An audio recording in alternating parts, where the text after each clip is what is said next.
¿Se puede matar a alguien y salir impune? ¿Existe realmente el crimen perfecto? La cultura popular ha vendido una imagen espectacular de la criminología.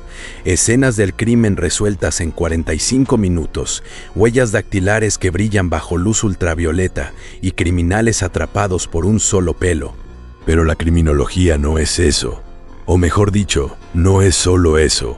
La realidad es mucho más compleja, mucho más profunda y en ocasiones mucho más aterradora. Este video no es un episodio de televisión, es un viaje a las entrañas de la ciencia que estudia el delito, el delincuente y la víctima. Desde las teorías decimonónicas que buscaban criminales en la forma del cráneo, hasta el principio fundamental que demostró que el delincuente siempre, sin excepción, deja un reguero de pruebas. El objetivo es responder a la gran pregunta: dado que el ser humano es imperfecto, ¿puede su crimen ser perfecto? Para ello, hay que desmontar primero lo que la ficción ha construido. Cuando el imaginario colectivo piensa en criminología, lo primero que viene a la mente es la policía científica, el análisis de casquillos de bala, la recogida de fibras en bolsas de papel y las autopsias. Sin embargo, eso que se ve en la televisión es solo una pequeña subdisciplina conocida como criminalística o policía científica.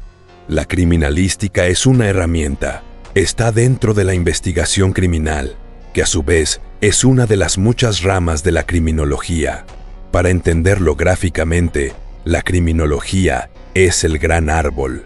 La investigación criminal es una de sus ramas principales, y la ciencia forense, las hojas de esa rama.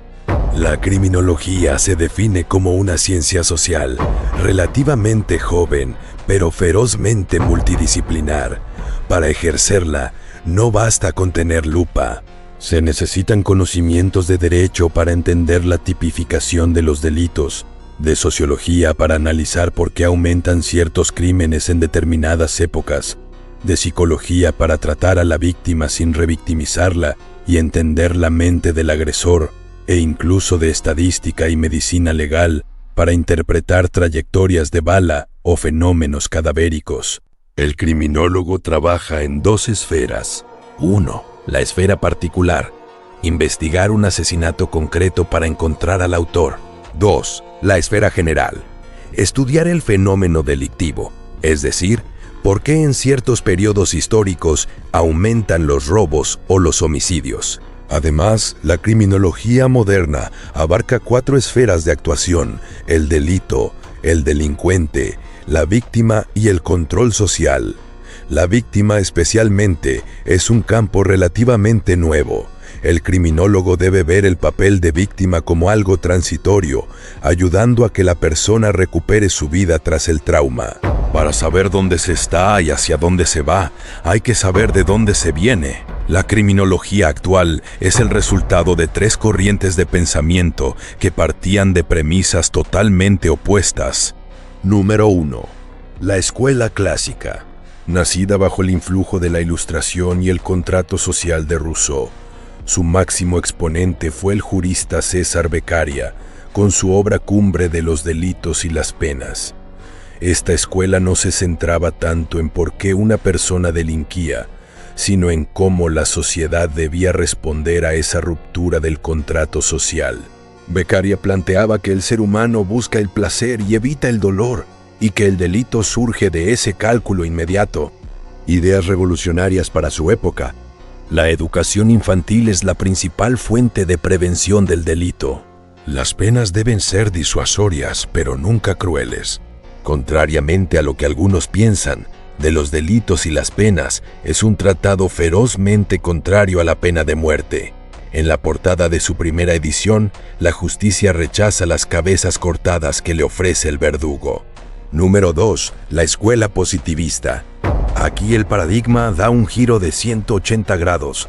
Influenciada por el darwinismo, esta corriente busca las causas del delito no en la razón, sino en la biología. Su gran referente es César el Lombroso. Lombroso acuñó el término atavismo. El delincuente es un ser evolutivamente inferior, un criminal nato, que ha quedado rezagado en la escala evolutiva. Para identificarlo, Lombroso y sus seguidores recurrieron a técnicas hoy desechadas, como la frenología y la antropometría, medir cráneos, distancia entre ojos, tamaño de mandíbulas o forma de las orejas. Según esta escuela, rasgos como la frente hundida, los pómulos desarrollados o los brazos largos eran indicadores de criminalidad. Hoy en día, estas teorías se consideran pseudociencia y están completamente desterradas del ámbito académico. Sin embargo, marcaron un precedente histórico al intentar buscar una causa orgánica al comportamiento desviado. Número 3. La Escuela de Chicago. Nacida en el contexto urbano de Chicago durante el boom demográfico y la revolución industrial, esta escuela abandona el determinismo biológico y se centra en el entorno. Las ciudades crecen desmesuradamente.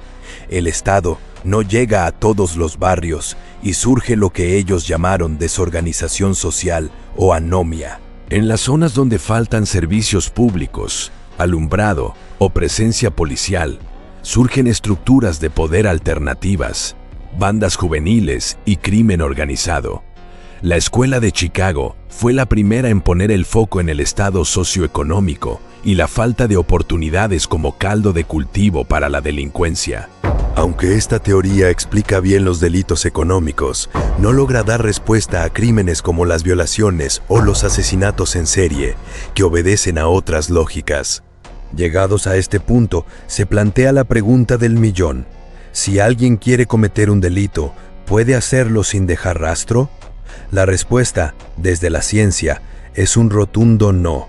La explicación la da un personaje fascinante, Edmond Locard, considerado el padre de la investigación criminal moderna. Locard era un policía francés de Lyon y además un gran admirador de Sherlock Holmes. En una época en la que la justicia dependía casi exclusivamente de los testimonios de los testigos, Locard pidió un microscopio y un pequeño laboratorio en el altillo de la comisaría. Con escepticismo se lo concedieron, y con ese microscopio cambió la historia de la justicia. Locard demostró su valía con dos casos fundamentales. El caso de los falsificadores. Había una banda que acuñaba moneda falsa. La policía sabía quiénes eran, pero no podía probarlo. Locard tomó las monedas y analizó los abrigos de los sospechosos.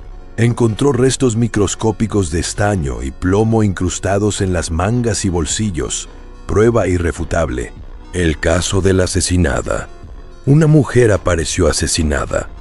La policía sospechaba de su expareja, pero este tenía una coartada sólida. Locard examinó el cadáver y vio arañazos en el cuello. Tomó muestras de las uñas del sospechoso y encontró restos de piel y, crucialmente, compuestos químicos de maquillaje. Al analizar la piel de la víctima, comprobó que su maquillaje contenía exactamente los mismos compuestos. La coartada se derrumbó. Gracias a estos casos, Locard estableció el principio de intercambio, el dogma fundamental de la criminalística. Este principio dicta que todo contacto deja una huella. Es imposible que un criminal interactúe con la escena del crimen sin dejar algo de sí mismo en ella y sin llevarse algo de ella en su persona o su ropa. Si un ladrón pisa barro, deja su huella y se lleva barro en la suela. Si estrangula a alguien, deja fibras de su ropa y se lleva células de la víctima bajo sus uñas. La evolución del principio. Pero la genialidad de Locard no se queda en lo físico. En la criminología del siglo XXI, este principio se ha extendido al plano psicológico y conductual. El delincuente no solo deja ADN o fibras, también deja una huella de su personalidad en la forma de cometer el crimen. Y además, se lleva un aprendizaje.